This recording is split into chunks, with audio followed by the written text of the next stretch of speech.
So let's jump into your wine because we're eating up the time here. So Tempranillo. This is Tempranillo, and comes from two different vineyard sources. One is the Liberty Oaks vineyard, located in the northern part of the AVA. In fact, in a sub-AVA known as Jayhant. And then the other portion of it, and it's almost 50-50, comes from the Las Cerezas vineyard, which is located in Victor, and it's on the classic Tokay sandy loams, the soils that defined Lodi's Old Vine Zin.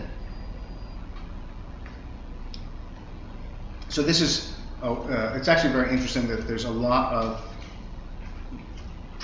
exploration with Iberian varietals here. It's hot, dry in Spain and Portugal. They seem to do really well.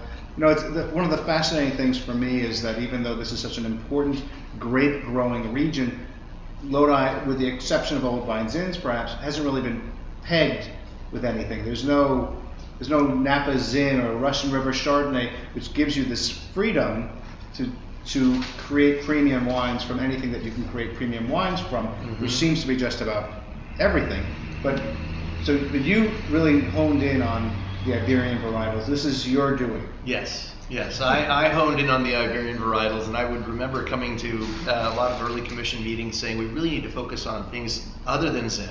And they didn't throw you out. Yeah, they didn't throw me out. I should preface that I'm one of the few that actually came here, and so I was joking around the other night that my children are first generation, but I have been kindly and greatly embraced by the entire community, and I speak very highly of it because of everything that I've seen over the years and how I've been treated here. So, but I really thought that Lodi could do a lot more, and certainly in the Mediterranean varieties, I thought that we should experiment. And because of that high diurnal fluctuation we were talking about earlier, one of the things about Tempranillo is that it is actually a high elevation variety from Spain. It grows in the Ribera del Duero, it grows in the Rioja, and all these places are continental climate, high elevation, hot nights, cold days. Well, that's what we have here.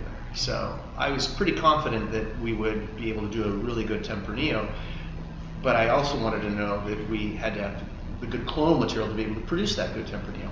And so between having the right clones selected and the right locations selected, and by that I mean, for example, the Jayhant AVA on the northern part of Lodi has these beautiful, beautiful clay loams that are actually called San Joaquin clay loams.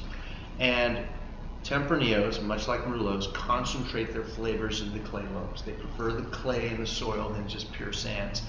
And we found a beautiful match with those soils with Tempranillo. So you get this notes of dark fruit, but a lot of cherry, sour cherry. You get some cocoa.